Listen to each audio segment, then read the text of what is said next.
Oi, oi, tudo bem por aí? A gente está chegando no último dia da alunação de Virgem.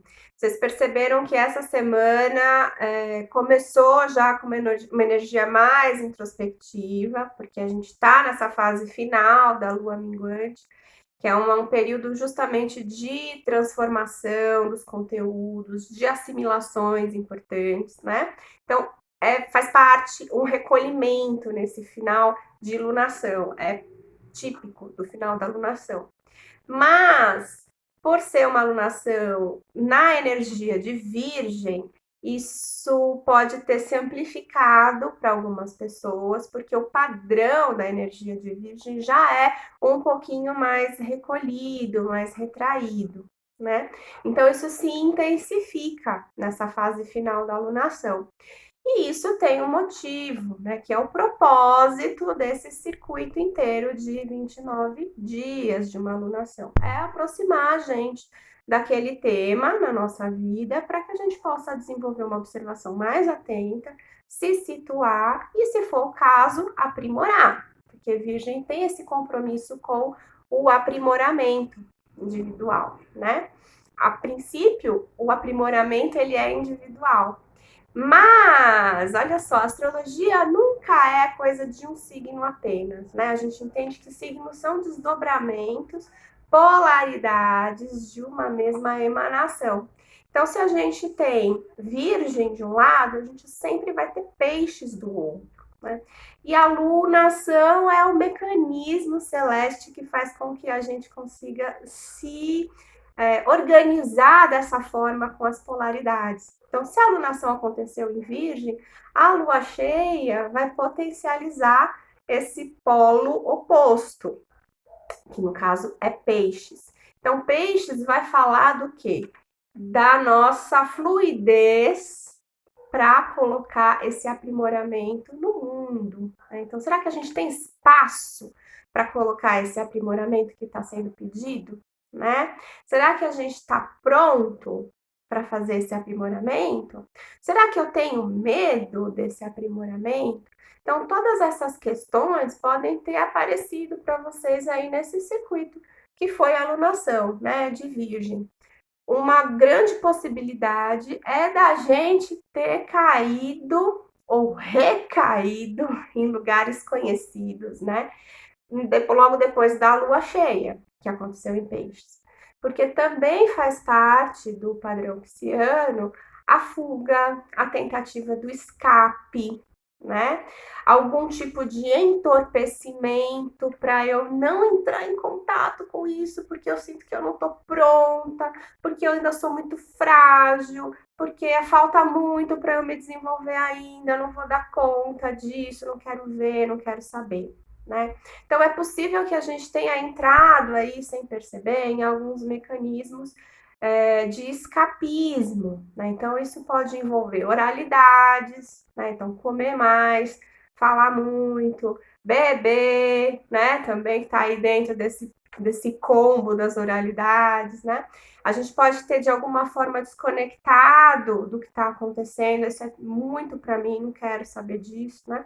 É um movimento a princípio que nos distancia e nos preserva até a página 2, porque a gente pode estar continuamente se alienando desse tópico e se mantendo nessa condição de auto-engano, né, que mantém a gente muito infantilizado. No final das contas, é disso que se trata.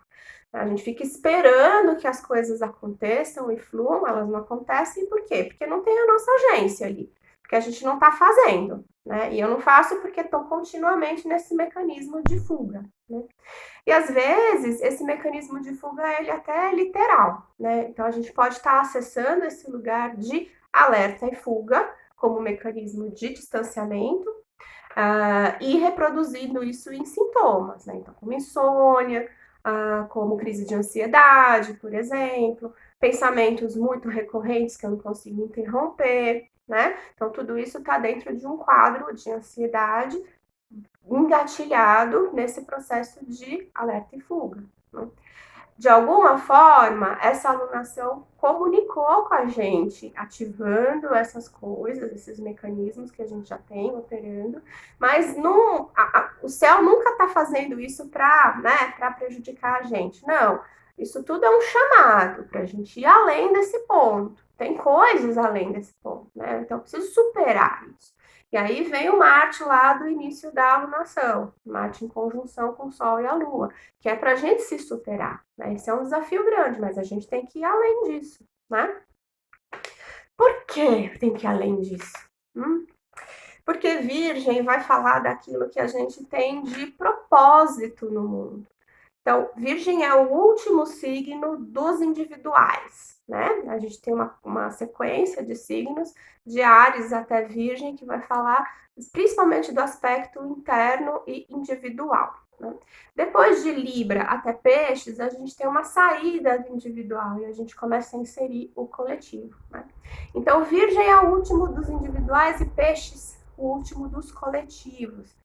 Então, qual é a proposta de uma alunação que começa em Virgem? É sair desse nível individual, desse aprimoramento, porque ele vai mostrar para a gente que existe um propósito nesse aprimoramento. Por que você tem todas as suas características? Para que elas servem? A que elas atendem? Né? Não é só para você movimentar a sua vida. Você importa como pessoa, mas você também importa no grupo, no coletivo.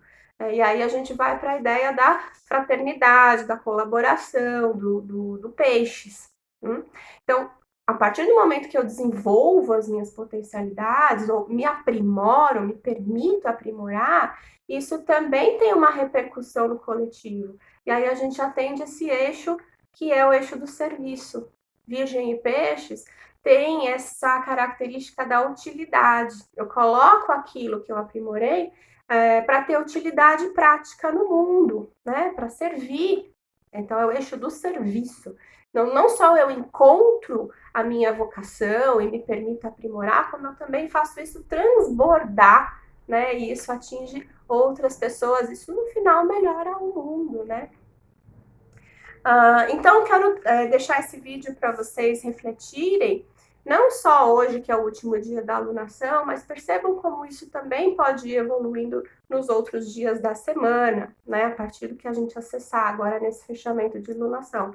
Então, qual é o tema que se apresentou para vocês? Né? Que aprimoramento foi esse que a vida pediu para que vocês se comprometessem? Vocês saíssem daquela postura de muita fantasia, de muito auto-engano, de distanciamento. Então, a vida deve ter mostrado para vocês que isso não funciona. Que isso pode até anestesiar por um momento, mas isso não funciona a longo prazo. Tem coisa que a gente tem que encarar, né? Temos que tomar esse processo nas mãos. Então, observa onde é que você tem isso, que chamado foi esse, que área da vida. Será que foi nos relacionamentos? Será que foi na família? Será que é na sua carreira profissional? Será que isso tem a ver com filosofias de vida, que você está se enganando com uma filosofia que não te atende? Observa. A dica é olhar isso no mapa de nascimento, então perceber onde é que você tem virgem no seu mapa de nascimento, que casa astrológica abre no signo de virgem, porque isso vai te dar uma noção de que tema da sua vida foi movimentado por essa alunação toda, né? Outro aspecto importante que a gente não pode deixar de considerar é o Mercúrio retrógrado, que faz esse movimento mesmo para a gente olhar para dentro, né? Então, ele ficou retrógrado justamente na alunação do signo que ele rege. Mercúrio rege Virgem.